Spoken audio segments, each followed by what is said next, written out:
My name is Nina Harper. I'm 32, a single mom, and the only one in my family who left Wynnum, New York, with more than a high school diploma and a grudge. I work remote IT support now, nothing glamorous, but it pays the bills, and for a while it paid theirs too. My mother Diane runs on appearances. My sister Marcy runs on other people's money. And I used to run to fix everything until I realized I was the only one bleeding. I've always felt like the spare part in a family machine that only runs when I'm paying for the gas. But this Christmas, something snapped. I showed up with my daughter in my arms, and they told me we weren't welcome. It started the moment I stepped into the house before I'd even peeled off my coat. Diane stood in the living room with a wine spritzer in her hand, and judgment in her eyes, already wearing one of her holiday blouses shiny with sequins and fake warmth. The lights on the tree blinked politely behind her. "Why did you even come?" she asked, not even pretending to smile. I blinked, stunned, the cold still clinging to my sleeves. Lena was on my hip, half asleep from the 2-hour drive. Her tiny fingers tangled in my scarf. She wasn't crying, just quiet and pink-cheeked, trying to take it all in. She reached toward the lights. Diane didn't even look at her. Her eyes were on me like I'd tracked mud onto the carpet. "Seriously," she added, taking a slow sip. "Your baby makes people uncomfortable." "Rick?" My father didn't even look up from the TV. He just muttered, "She's right. Should have sat this one out like it was a football commentary." He smirked, didn't even turn his head. I was still standing by the front door, one arm carrying Lena, the other holding a sagging reusable bag filled with carefully wrapped presents. My back ached from the drive. I hadn't eaten since breakfast. The sleeves of my coat were damp with melted snow, and I still hadn't gotten over the bout of mastitis I'd had the week before. Nobody moved to help. Nobody said Merry Christmas, or let me take that, or how are you doing? Marcy walked in from the kitchen holding a half-empty mimosa.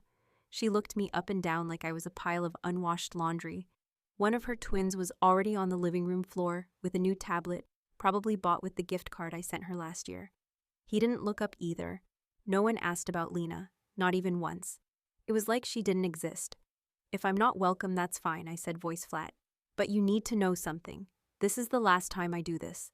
Diane raised an eyebrow like she was trying to decide whether to be offended or amused. Marcy snorted. "God, Nina, take a breath." Rick chuckled under his breath and kept watching the game. "I mean it," I said. "No more help, no more rent checks, no more tuition, no more gas cards or last-minute transfers. You've lived off me for years while treating me like I'm the one who can't get it together. You don't want me here. Fine, you don't get my money either." That got their attention. Diane stiffened. Marcy blinked. Rick actually turned his head. For a split second, the room went still. Then the laughter started. Rick gave one sharp clap, like I'd told the best joke of the season. Marcy leaned against the doorframe and muttered something about postpartum hormones. Diane shook her head like she was embarrassed for me. I said nothing else. Just walked forward and set the bag of presents gently down near the fireplace. The paper on one had already started to tear from the damp. I picked up Lena's diaper bag and turned toward the door. "You're seriously leaving?" Marcy asked, following behind me. "Over what, some baby meltdown that hasn't even happened?" I didn't answer. I buckled Lena into her car seat while snowflakes fattened in the dark and started to cover the windshield. The wind howled through the pine trees lining the drive. My hands shook as I adjusted her blanket, but not from the cold. We pulled out of the driveway just before sunset. Not one person came outside. Not one text buzzed my phone. The roads were slick and visibility was bad, but I kept driving. The quiet in the car was louder than any argument. Lena dozed off with her pacifier bobbing gently, the dashboard casting a soft light on her tiny face. I didn't cry, I didn't scream. I just kept my eyes on the road and my hands steady on the wheel. I'd known deep down that it would be like this. I just didn't expect the final break to feel so quiet. When we pulled into my driveway in Kingston, the wind had dropped and the snow was falling in soft, steady waves. I carried Lena inside, kissed her forehead, and laid her in the bassinet. Then I sat on the edge of my bed, still in my coat, staring at the place where the presents had been in my trunk. I'd left them behind. I hadn't labeled them, but I'd memorized every single one. The socks for Dad, the craft kit for the twins, the framed photo of Mom and Lena from the one nice visit we'd ever had. I'd picked them with care. I thought maybe when they opened them they'd feel something, but they wouldn't. They hadn't even said her name, not once.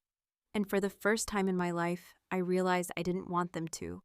Because if Lena ever learned what love looked like in that house, she'd grow up believing cruelty was something you had to earn. The morning light hit the kitchen window in thin, pale strips. The house was quiet except for the soft clang of the spoon in Lena's bowl and the faint whir of the radiator trying to keep up with the cold. She was slapping mashed banana against her high chair tray, giggling at the splatter.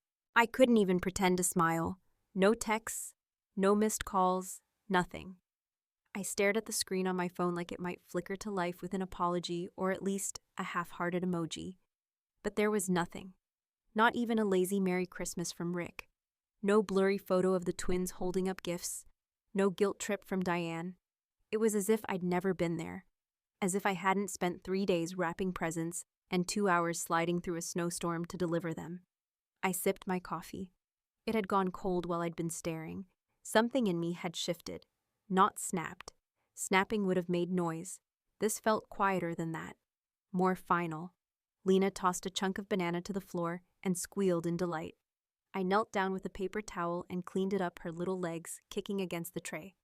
You're not going to grow up thinking that kind of love is normal. I whispered more to myself than her. I promise you that. The promise sat in the air between us, fragile but certain. Later that afternoon, I bundled her up and drove to the library. I hadn't planned to go out, but we both needed the air. Needed to be anywhere but inside my own head. The library was quiet. A few locals milling around the front desk, a high schooler half asleep in a hoodie by the magazines. Lena cooed softly and her carrier cheeks red from the wind. And then I saw her Elise. She was behind the desk, scanning returns with one hand, sipping from a chipped mug with the other. She looked up, blinked like she wasn't sure it was really me. Nina, she said. I hadn't seen her in over a year. Not since before Lena was born. But her voice hit me like something warm, something familiar, in the middle of all the noise. Hey, I said, trying to smile. She came around the desk and pulled me into a quick hug, careful not to squish the baby. Wow, she said, stepping back. Look at you, look at her. She's 9 months now, I said. Elisa's eyes softened. She's beautiful. We stood there for a moment. It could have been awkward, but it wasn't. Elise and I had known each other since 4th grade. We'd grown up 2 blocks apart. Then I left. She stayed. We lost touch, but not in a messy way. Just life. You home for the holidays, she asked. No, I said. We're back already. Her brow furrowed. Already I gave her a look that said, don't ask here, and she nodded like she understood too well. I get off in 10, she said. Want to grab a coffee? I hesitated, then nodded. Yeah, that sounds good. We walked 2 blocks to a little place with mismatched chairs and overpriced scones. I sat near the window with Lena still in the carrier, Elise across from me with her knees tucked up like she always used to do. I take it things at home were festive, she said. I let out a breath I didn't realize I'd been holding. They told me Lena makes people uncomfortable, that we should have stayed home. Elise stared at me for a beat, her mouth tight. Diane actually said that I nodded. Right after I walked in, didn't even take off my coat yet. She shook her head. God, I always knew she was cold, but it wasn't just her, I said. It was all of them. Marcy, Rick. They all laughed when I said I was done helping, like it was a joke. Her expression didn't change, but something in her eyes did. Not shock. Recognition. They still think you owe them, huh? I didn't answer. She took a long sip from her mug, then leaned forward. You don't, she said. You know that, right? You don't owe them a damn thing. I thought maybe... I started, then stopped. I don't know. I thought if I showed up, brought the gifts, made the effort, they'd meet me halfway. They never have. I looked down at Lena, still asleep, one hand curled near her face. I think the worst part is, I said quietly, I almost stayed. Elise reached across the table and squeezed my hand. But you didn't. That's everything. When we left, the air had gotten colder. Elise hugged me again on the sidewalk. If you need anything, she said, you know where I am. Thank you, I said and meant it. We drove home in silence. Lena stirred once and went right back to sleep. I watched the bare trees fly by the window and felt something settle in me, something like resolve. I wasn't going back. But that night, as I lay in bed listening to the wind whip around the house, I couldn't shake the feeling that I wasn't done hearing from them. The knock came just after sunrise, and when I opened the door, my whole damn family was standing on my porch like nothing had happened. The knock was loud, sharp, and way too early for anything good. I opened the door slowly, half expecting a package, or maybe a neighbor needing jumper cables. But there they were, Diane at the front with a red Tupperware container like it was a peace offering. Rick behind her, looking bored, and Marcy at the back with her arms crossed, flanked by her twins, tossing snowballs at each other on my porch. Behind them, Marcy's husband sat in the van, with the engine running like he'd been promised he wouldn't have to come in. Morning, Diane said, stepping inside without waiting. It's cold. I didn't move. I just stared. She brushed past me anyway, like she always did, acting like it was her place. She didn't look at Lena, who was strapped into her bouncer, cooing quietly at the ceiling fan. Rick followed without a word, and dropped down on my couch phone, already in hand. Marcy breezed in last. She looked around like she was touring a rental. She wasn't impressed with, then said, I'm guessing you're still mad. I shut the door behind them slowly. Diane placed the Tupperware on my counter and started wiping the surface with a paper towel like she was doing me a favor. We wanted to come by and reset things, she said, her voice all syrup and tension. Start fresh. New Year's is coming, Rick mumbled from the couch. I didn't answer. Lena gurgled in the bouncer. No one acknowledged her. We missed our granddaughter, Diane said, finally glancing her way. Didn't we? Marcy shrugged.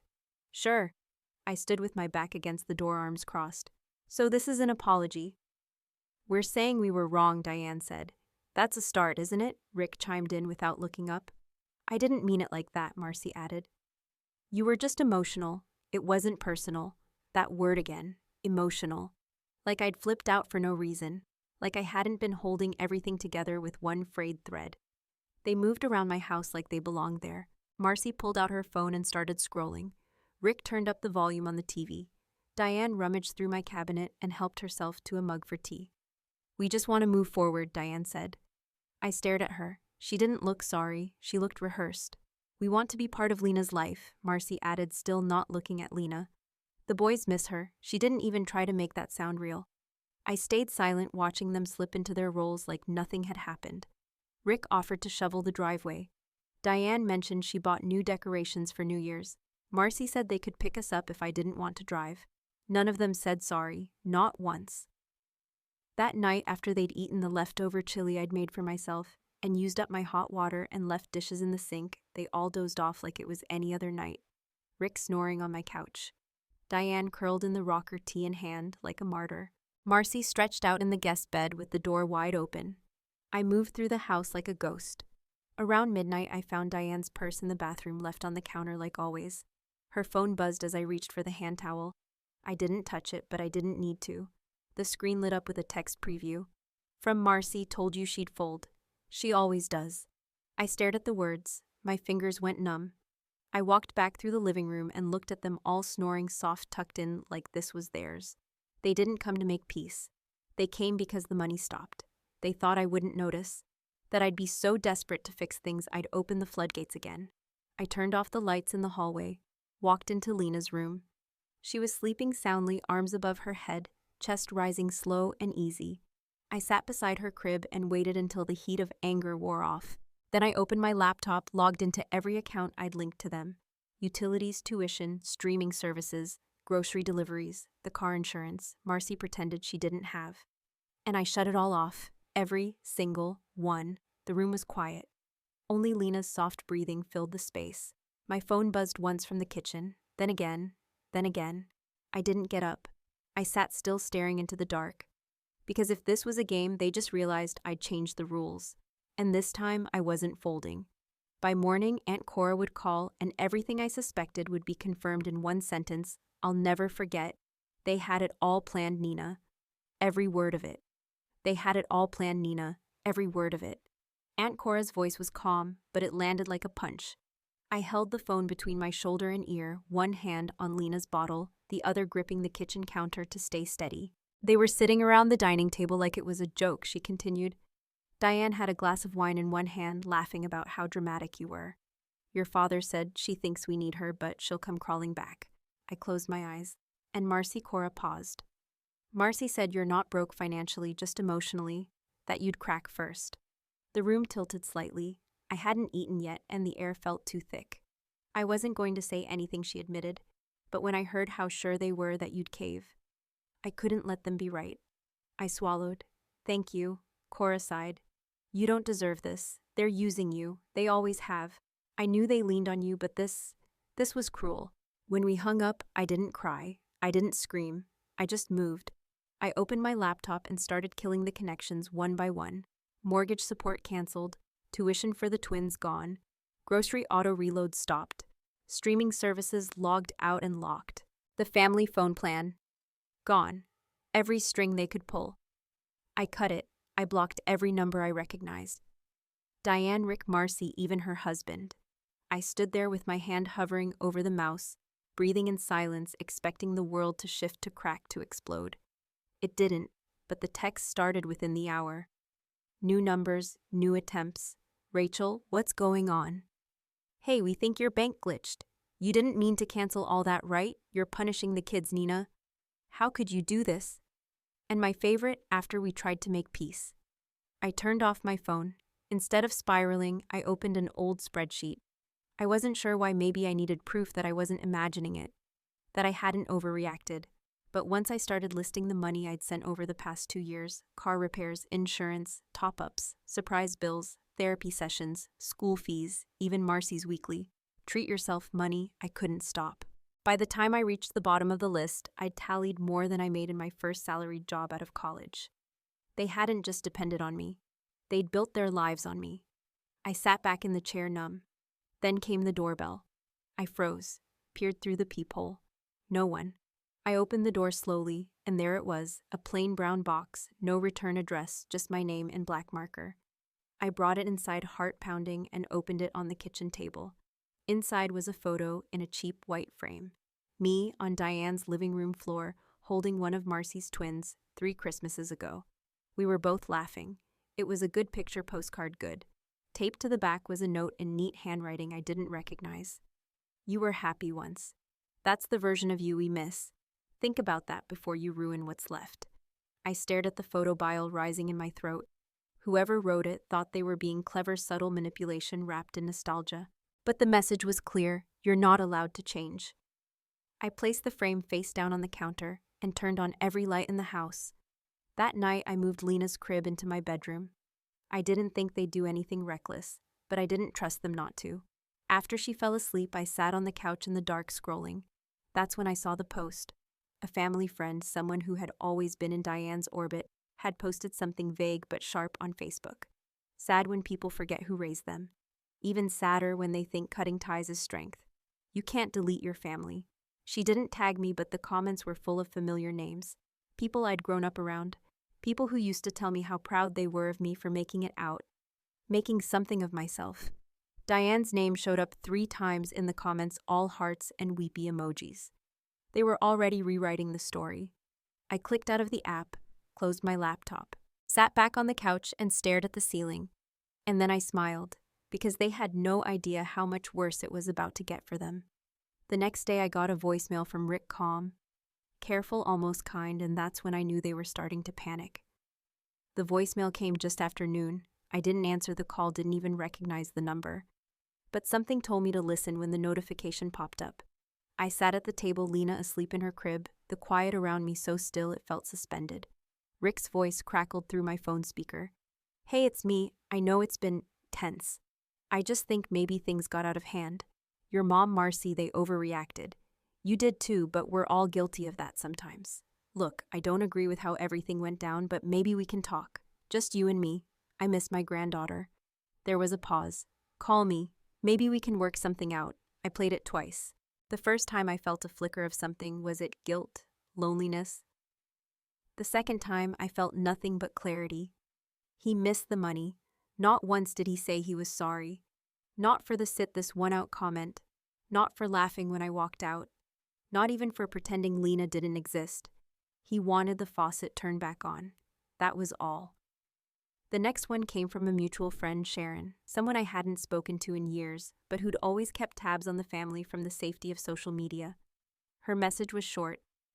Hey, I don't want to stir anything up, but your mom's been talking. She's saying you've become cold, that you're punishing the whole family for things that weren't really that serious. She even hinted you might be having a breakdown. I stared at the text for a long time, not surprised, but something inside me still cracked. That wasn't just a story, it was a setup. I responded simply, "Thanks for telling me." 5 minutes later, Sharon messaged again. "Aunt Cora posted something. You should see it." I opened Facebook expecting the usual cryptic quotes or gentle passive aggression. But what I saw made me sit up straight. Cora had written a short post, just a paragraph, but it hit like a scream in a silent room. Sometimes we watch people give and give until there's nothing left, and we confuse their generosity for obligation. But when silence becomes complicity, and love is weaponized against the one doing all the holding, the strongest thing that person can do is walk away. And stay away. She didn't name names. She didn't have to. Everyone in the extended family would know who she meant. I scrolled through the comments, dozens of them. Some were people I hadn't seen since childhood, thanking her, echoing her words, sharing their own stories. Some were the very people who'd been under Diane's post just days ago, dropping heart emojis and subtle digs. Now they were quiet, or worse for her, liking Cora's post. I sat back and exhaled. It wasn't just the support, it was the shift. The way the light was finally cutting through their fog. Then, like clockwork, the next message came through. New email, different address. Diane, this doesn't have to go any further. Let's not air dirty laundry. You're not this person, Nina. You're better than this. There it was. The twist of the knife hidden in the compliment, the veiled threat dressed as maternal concern. You're not this person. Not the person who sets boundaries. Not the person who says no. Not the person who walks away. Because that person couldn't be controlled. I stood in my living room, phone still in hand, and looked around at the home I'd built. Quiet, safe, honest. It wasn't perfect, but it was mine. And Lena was growing up in it without the weight of other people's expectations suffocating her spirit. They hadn't loved me, not really. They'd loved the version of me who said yes, who paid on time, who never asked for anything in return. They loved the role, the resource, the extension of their comfort. But now that version of me was gone. I opened the email draft and typed slowly. You used me, and then you laughed about it. We're done. I hit send. Then I blocked the account, closed the laptop, and leaned against the kitchen counter. There was no reply, no call, just silence. And somewhere inside me, I knew they were scrambling. Because without me, their structure didn't hold. The bills would pile up. The stories they told about me wouldn't match the version of me they could no longer reach. And for the first time, the silence didn't sting. It felt like armor. It lasted 3 full days. No texts, no guilt, no desperation. But on the 4th day, there was a knock at the door. And when I opened it, it wasn't them. It was Aunt Cora with a casserole under one arm, 2 of her grown kids behind her, and a wrapped box with Lena's name in bright marker letters. And just like that, I knew this time I wasn't standing alone. Snow was coming down again, thick and slow, covering the walkway like a clean slate. Aunt Cora stood on the porch in her sensible boots and wool coat, holding a casserole dish under one arm. Behind her were her 2 adult kids, my cousins Jason and Mia, carrying bags of groceries, and a wrapped box with Lena's name scrawled across the top in bold, colorful letters. I didn't move right away. I just stood there, one hand on the doorframe, blinking at the sight of them. Cora smiled. We figured you probably haven't had a break in a while. She didn't wait for an invitation, just stepped forward and handed me the casserole. It was warm through the foil, and something about that, the simple weight of it, the fact that someone had cooked for me, made my throat tighten. Come in, I said, my voice softer than I meant it. They filed in, shaking off snow and stamping boots like they'd been doing it their whole lives. No awkwardness, no explanation, no drama. Mia knelt beside Lena's playmat and immediately started making goofy faces. Lena lit up like the sun had come out, squealing and kicking with excitement. Jason carried the groceries to the kitchen, cracked a joke about my very serious tea collection, and started unpacking items like he lived there. Cora followed me to the stove and preheated the oven. I figured something hot would help. I nodded. It does. We made tea while Jason and Mia played with Lena. Cora didn't push, didn't ask right away. We just moved around the kitchen like we were building something steady out of small, quiet motions. After dinner, simple, warm, perfect, we sat in the living room while Lena napped in her crib. The lights were dim, the snow still falling outside, the kind of evening that makes you feel like the world has finally stopped spinning. I looked at Cora, who was curled into the corner of the couch with her tea. Why'd you really come? I asked. She shrugged. Because family isn't supposed to be conditional, and because I was wrong for being quiet all these years. Her voice didn't crack, but something in it felt old-worn, like she'd carried her own weight for too long. Then she looked at me steady. "Your mom called me yesterday," she said, screaming, said I was poisoning you, that I was destroying the only thing keeping the family together. I laughed once dry. "And what did you say?" I told her the truth, Cora said. That the only thing holding the family together was you. And you finally stepped away. Silence settled between us. That house doesn't run without you, Nina. They built their world on your back. And when you stood up, the whole thing cracked. I nodded slowly. They didn't miss me. They missed the money, the access, the control. Cora reached over and touched my hand. "They'll never admit that. But you don't need their permission to let go." After they left, I lingered in the nursery. Lena was asleep, one hand curled around the edge of her blanket, the soft rise and fall of her chest, so calm it almost hurt to look at. I sat down in the rocker and watched her for a while, the silence finally feeling like peace.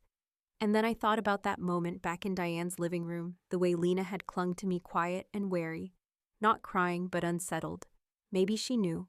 Maybe babies feel things we don't always see. Maybe she cried in that house because something in her tiny, perfect body could already tell love that comes with strings isn't really love at all. She hadn't cried once since we got back. Before bed, I opened the box Jason had set on the shelf earlier. Inside were a few handmade toys, a knitted bunny, a soft book with fabric flaps. There was also a framed photo from years ago. Cora, Mia, and me sitting on the porch at her cabin legs, dangling off the edge, laughing about something none of us could remember now. And there was a card, 6 words written in Cora's familiar cursive.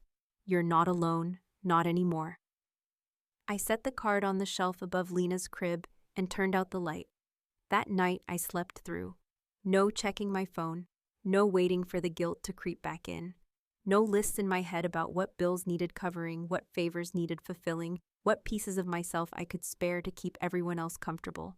Just rest, just quiet, just me and my daughter in a house that finally felt like ours. And in the stillness, I knew this wasn't the end of something. It was the beginning.